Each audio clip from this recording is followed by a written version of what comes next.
تو یعنی ان لوگوں کی للہیت تھی کہ وہ تعریف کیا کرتے تھے، کوئی آر محسوس نہیں کیا کرتے تھے۔ اور آپ دیکھیں سیدنا عمر کی بھی کتنی محبت تھی سیدنا علی سے کہ جب کبھی بھی فارن ٹور پہ جاتے تھے اپنی جگہ حضرت علی کو خلیفہ بنا کے جاتے تھے، کیونکہ نبی علیہ السلام جب تبوک پہ گئے تھے تو سیدنا علی کو چھوڑ کے گئے تھے، بخاری مسلم میں آتا ہے۔ حضرت علی رو پڑے، پہلا اور آخری موقع تھا کہ جنگ میں نہیں گئے، تو فرمایا تم اس پہ راضی نہیں ہو، تمہاری میرے ساتھ وہی نسبت ہے جو ہارون کی موسیٰ کے ساتھ، مگر میرے بعد کوئی نبی نہیں۔ تو حضرت عمر اس سنت پہ عمل کرتے تھے، جب بھی وہ جاتے تھے، جب بیت المقدس فتح ہوا چابیوں کے لیے انہوں نے بلایا، سیدنا علی کو اپنی جگہ چھوڑ کے گئے، اس سنت پہ عمل کیا کرتے تھے۔ اور یہ بات شیعہ کے ہاں بھی ملتی ہے۔ میری ایک شیعہ عالم کے ساتھ ایک دفعہ بحث ہوئی، 2011-12 کی بات ہے، تو مجھے کہنے لگے کہ حضرت عمر جو ہے نا حضرت علی کو خلیفہ بنانے میں مخلص نہیں تھے، اسی لیے انہوں نے 6 رکنی کمیٹی بنائی، ان کو چاہیے تھا ڈائریکٹ حضرت عمر حضرت علی کو نامزد کرتے۔ تو میں نے کہا اس کے پیچھے ریزن کیا ہے، وہ تو حضرت عمر نے خود بتائی ہے، بخاری مسلم دونوں میں حدیث ہے۔ ابن عمر کہتے ہیں جب حضرت عمر کو زخم لگا اور اب ہمیں یقین ہو گیا کہ وہ جانور نہیں ہوں گے، کھاتے تھے تو انتڑیاں کٹ چکی تھی، یہیں سے وہ سب کچھ نکل جاتا تھا، تو ہم نے عرض کیا کہ اپنا خلیفہ کسی کو نامزد کر دیں۔ تو انہوں نے کہا اگر میں اپنا خلیفہ کسی کو نامزد کرتا ہوں تو میں اس کی سنت پہ عمل کرتا ہوں جو مجھ سے بہتر ہے، ابو بکر، اور اگر میں نہیں کرتا تو میں اس کی سنت پہ عمل کروں گا جو ان سے بھی بہتر ہے، یعنی رسول اللہ صلی اللہ علیہ وسلم۔ ابن عمر کہتے ہیں جب میں نے حضرت عمر کی یہ بات سنی نا تو مجھے سمجھ آ گئی کہ اب حضرت عمر کسی کو نہیں بنائیں گے، کیونکہ وہ ہمیشہ ہر معاملے میں نبی علیہ السلام کی سنت کو پرائورٹی دیتے تھے۔ اور وہی ہوا کہ انہوں نے کہا کہ میں 6 رکنی کمیٹی بنا رہا ہوں، بخاری کے اور مسلم کے الفاظ ہیں کہ میں اپنے بعد اس امر خلافت میں ان 6 بندوں سے زیادہ کسی کو اہل نہیں سمجھتا جن سے رسول اللہ صلی اللہ علیہ وآلہ وسلم اپنی وفات تک راضی رہے۔ اور فرمایا علی، عثمان، طلحہ، زبیر، عبد الرحمن بن عوف، سعد ابن ابی وقاص۔ اچھا یہ کون ہے؟ عشرہ مبشرہ ہیں۔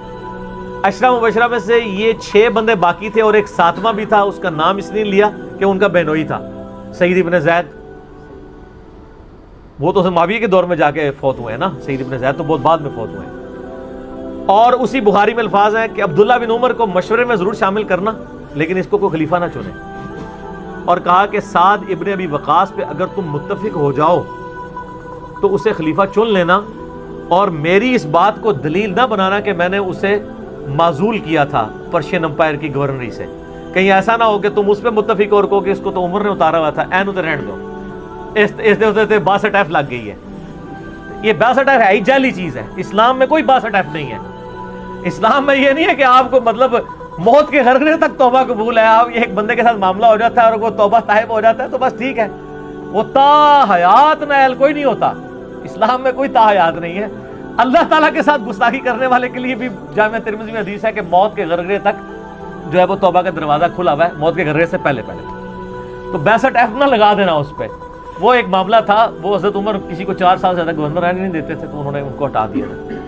تو یعنی ان لوگوں کی یہ للہیت ہوا کرتی تھی۔ تو میں نے اس کو کہا کہ دیکھو کہ یہ وجہ تھی کہ انہوں نے نبی علیہ السلام کی سنت پہ عمل کیا کہ میں ان 6 بندوں سے نبی علیہ السلام راضی تھے، میں اس کمیٹی بناؤں گا، میں، اور اس میں الفاظ ہیں بخاری مسلم میں کہ میں زندگی بھر تمہارا بوجھ اٹھاتا رہا، اپنے مرنے کے بعد تمہارا بوجھ نہیں اٹھاؤں گا، تم خود اپنا خلیفہ چن لینا ان 6 میں سے، یعنی میں کسی کو نامینیٹ نہیں کروں گا۔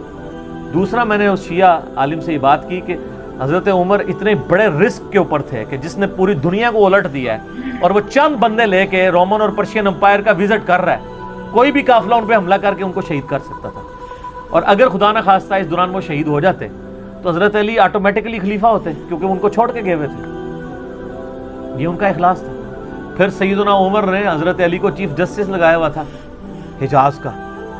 چیف جسٹس آج کل نہیں سنبھالا جا رہا، اور اس زمانے میں جب اسلام کا دور دورہ ہو، عدل کا نظام ہو، اور تینوں جو زہد کے امام تھے نا، حضرت عمر نے ان کو چیف جسٹس لگایا تھا۔